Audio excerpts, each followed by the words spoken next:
Oi para todo mundo, eu sou a Ana e hoje eu gostaria de discutir algumas das leituras que eu fiz no mês de junho de 2025. Foi um mês atípico em termos de número de livros lidos para mim, porém eu meti o pé na jaca na hora de comprar livros, então eu nem vou comentar neste momento que livros eu comprei porque a pilha é enorme. Mas falando em pilha, vamos começar aqui com a pilha dos que eu li, então, em junho. Vou começar que para mim é mais importante para o menos importante, tá? Então, vou começar pelos livros da Bíblia que eu li esse mês. Eu estou fazendo já há alguns meses uma leitura dos livros do Antigo Testamento em ordem cronológica. E eu estou usando como base para isso a Bíblia de Estudo Cronológico Aplicação Pessoal. Então, eu estou pegando a ordem dos livros daquela Bíblia, tá? Dos textos, para tentar colocá-los em ordem cronológica. E eu estou fazendo leitura, na verdade, nessa Bíblia aqui, que é uma Bíblia NVT, nova versão transformadora, para anotações e esboços. Por quê? Porque ela tem espaço para anotações e esboços. Então, ela tem espaço nas laterais aqui. E se eu pegar um livro que eu já li na Bíblia, geralmente é algo como essa baixaria aqui. Então, eu comecei, ainda no ano passado, a ler livros de Gênesis, Jó. E atualmente eu estou no livro de Números, tá? O último texto que eu li, na verdade, já esse mês de julho, foi Números 29. Então, eu vim fazendo essa leitura de números ao longo de todo o mês de junho. Não consegui terminar ainda, porque eu faço essa leitura de forma bem lenta, tá? Eu leio um capítulo por dia, no máximo 4 vezes, 5 vezes por semana que eu consigo fazer isso, não é todo dia. Então, eu já sei que eu vou levar aí quase uma década para ler a Bíblia toda, mas não tem problema. O outro livro que eu li também nessa Bíblia foi o livro de Neemias. Neemias faz parte de uma leitura que eu estou fazendo com um grupo de colegas de trabalho, que a gente faz na hora do almoço. E a gente lê um capítulo por semana quando a gente consegue se reunir. Então, depois aí de um bom período, lendo Esdras e Neemias, nós completamos essa duologia e vamos partir agora no mês de julho para o livro de João, para o Evangelho de 2 João. Estou ansiosa por isso. Porém, a gente ainda não tinha definido a princípio que a gente ia ler o Evangelho de João. Eu estava pensando que a gente ia ler um outro conjunto de textos, que tinha sido uma conversa que a gente tinha tido alguns meses antes, sobre as parábolas de Jesus.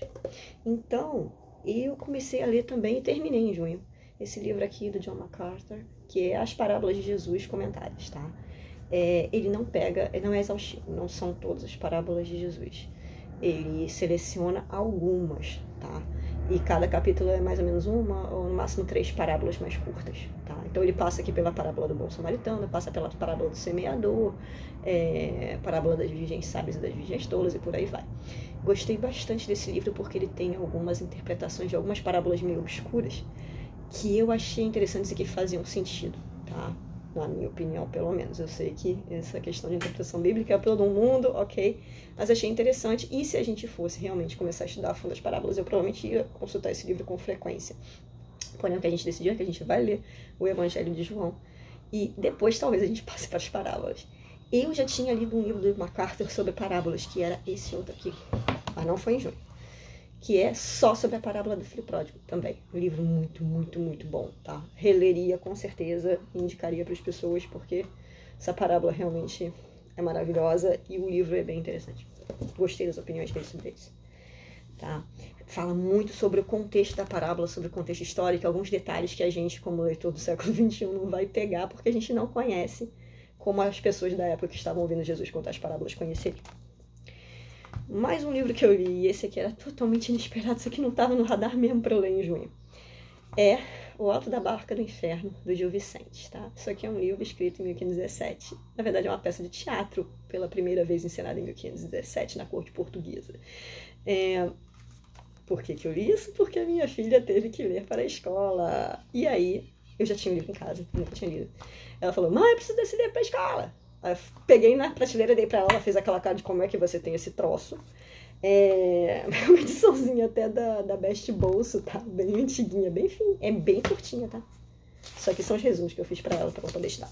Então, o que acontece? Ela chegou pra mim, falou que precisava do livro, eu dei o livro pra ela leu. E aí, um belo dia, às 4h30 da manhã, ela joga o livro assim em cima de mim e fala, pronto, já li. Aí eu falei, tá, você já fez a prova? Não. E você entendeu o livro? Não, não entendi nada. Aí a mãe sentou e leu o livro. E fez os resumos junto com ela. E fez contextualização histórica, e fez linha do tempo, e fez um resumo de cada um dos personagens, o que acontece. Discutimos bastante o livro, ela falou, nossa, agora eu entendi a história. Eu falei, graças a Deus. E foi pra escola no dia seguinte. Ela tinha aula no sábado de manhã. Eu li isso aqui na sexta-feira, fiz o resumo com ela na sexta-feira à tarde. Sábado de manhã, ela foi pra aula. Sábado à tarde, ela volta. Minhas colegas fulano e cicrano estão agradecendo muito a mamãe, porque elas também não tinham entendido o livro. Eu expliquei para elas antes da gente entrar na aula, com base nos seus resumos. E teve a prova do livro. A gente fez a prova do livro no sábado de manhã. Então eu espero que tenha sido proveitoso para ela, tá? Em termos das minhas opiniões, gente, é um livro que eu dei ali 2 estrelas. Depois de raciocinar muito em cima, eu até dei 3, mas não é o tipo de literatura que me agrada. Eu não gostei do formato, na verdade. Isso aqui é anterior a Shakespeare, tá? Então os personagens não são o tipo de personagem que você tem depois de Shakespeare, que são super complexos e tem problemas psicológicos. Não, é um livro em que os personagens são basicamente alegorias. Eles simbolizam classes sociais ou profissões.